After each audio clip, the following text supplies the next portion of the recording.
The infrastructure is in place. God help us all if they turn the key and turn the machine on. Back in a minute. We found out yesterday not everyone is in love with this president's policies on the Democratic side. During a televised one-hour town hall yesterday, the president faced tough questions from his supporters. Watch. Quite frankly, I'm exhausted. I'm exhausted of defending you, defending your administration, defending the mantle of change that I voted for, and deeply disappointed with where we are right now. I've been told that I voted for a man who said he was going to change things in a meaningful way for the middle class. I'm one of those people, and I'm waiting, sir. I'm waiting. I don't feel it yet.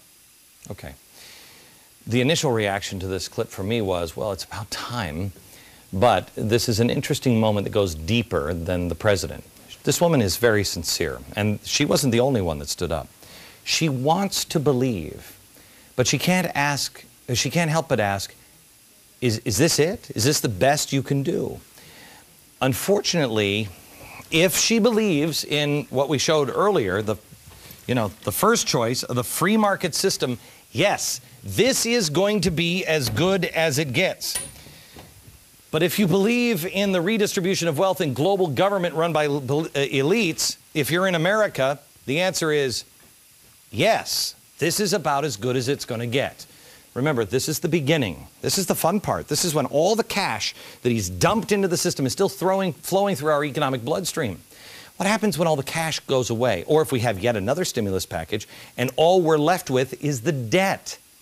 The president tries to make himself appear as a pragmatist, but he's not. He is an ideologue, a pragmatic ideologue, but an ideologue nonetheless. He's going to have to endure his own supporters abandoning him. And if that's the case, then he has to make sure that his time isn't wasted. The redistribution of wealth is just starting. The American standard of life is changing, and it is fueled by global unions closely tied to this administration and this idea that America is unfair to the rest of the world. And to raise up the rest of the world, we have no choice but to face hardship ourselves. They haven't told you this yet, but all of their actions and all of the words around it tell you this. Now, you're going to have hardship unless you're in the union leadership, and then you're having drinks with the most powerful people in the world twice a week. You're protected. But if you're a union member, you're a pawn to these people. I get calls occasionally on my radio show from union members who are mad at me, and they say, stop bashing the unions. Why are you targeting me or acting like I'm lazy or I'm hurting the economy? And I apologize if I have come off that way. I tell them the same thing every time. This is not about union members. The vast majority of union members want the best for themselves. They want a fair pay. They also want what's best for their families, their coworkers, but they also want what's right for the country. The union leadership, however, is another story. For example, Andy Stern, the most frequent visitor of the early Obama White House, former head of SEIU, and member of the President's National Commission on Fiscal Responsibility and Reform. This is a guy who's constantly talking about the global worker. Not talking about you, the union member, the global worker. Workers of the world, as he says. Workers of the world unite. It's not just a slogan anymore. It's a way we're going to have to do our work. We took names. We watched how they voted. We know where they live. We're trying to use the power of persuasion. And if that doesn't work, we're going to use the persuasion of power. We created global trade. We created global finance. We created global companies. But we forgot to create a global government. There are opportunities in America to share better in the wealth, to rebalance the power, and unions and government are part of the solution. Okay, I'm sorry. I thought unions were supposed to be about the American worker. When did that stop?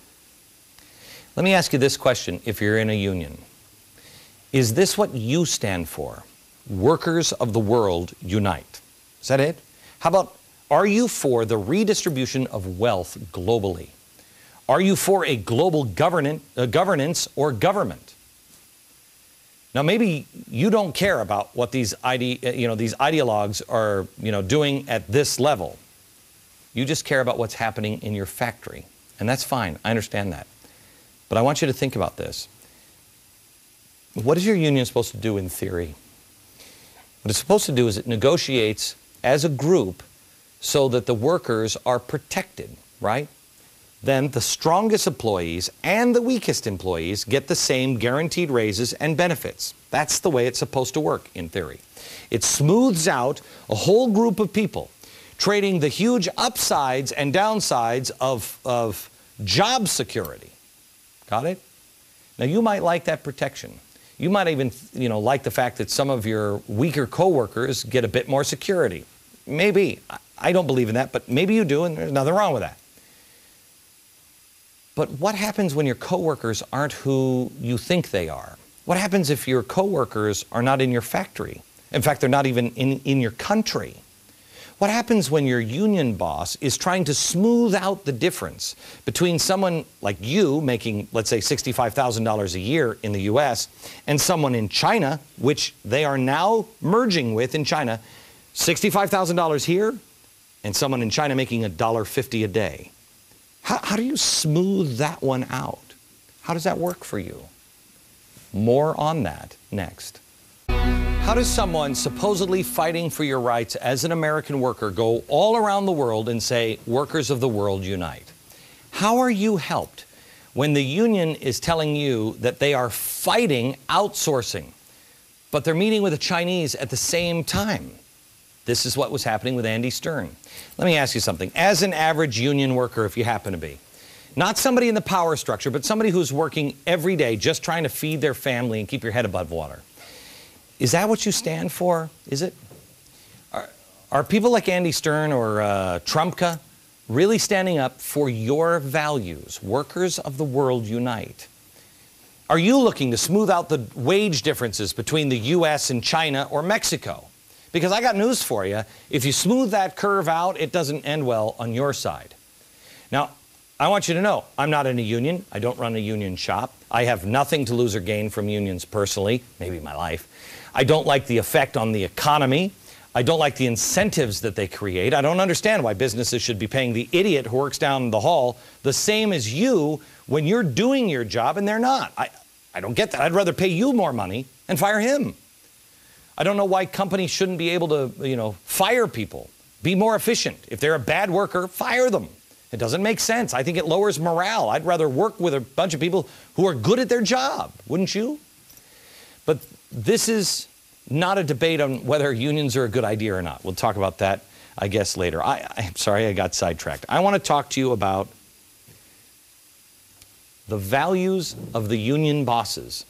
And please explain to yourself and to me how they match with yours. Back in a minute.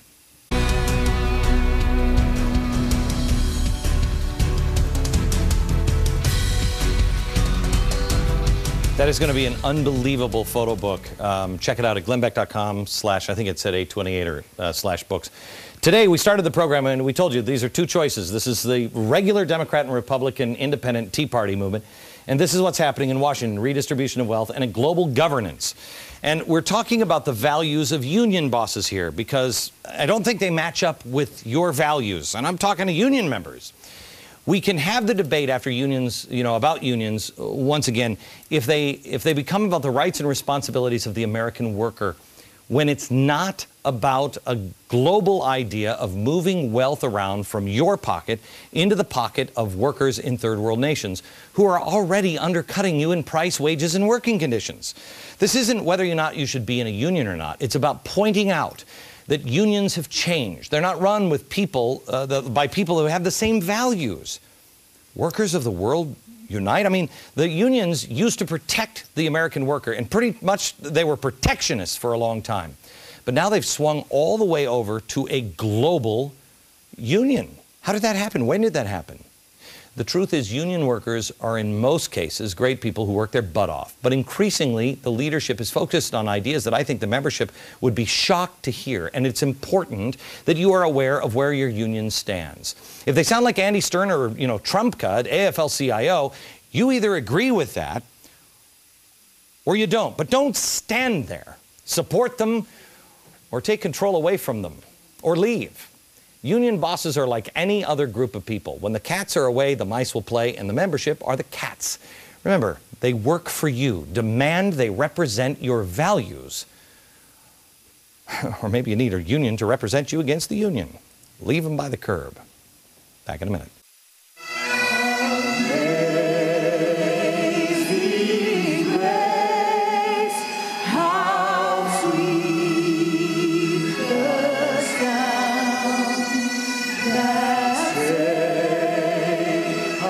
Mr. President, if restoring honor to America, defending our Constitution, and turning to God has become a radical idea, well, I guess we're in more trouble than we thought. On November 2nd, vote Democrat, Republican, or Independent, but most importantly, vote for America.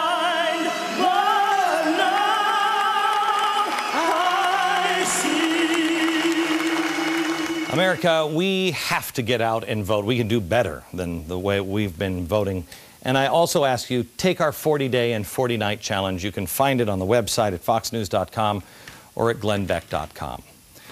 We have it within our grasp to change the direction of our country. From New York, good night, America.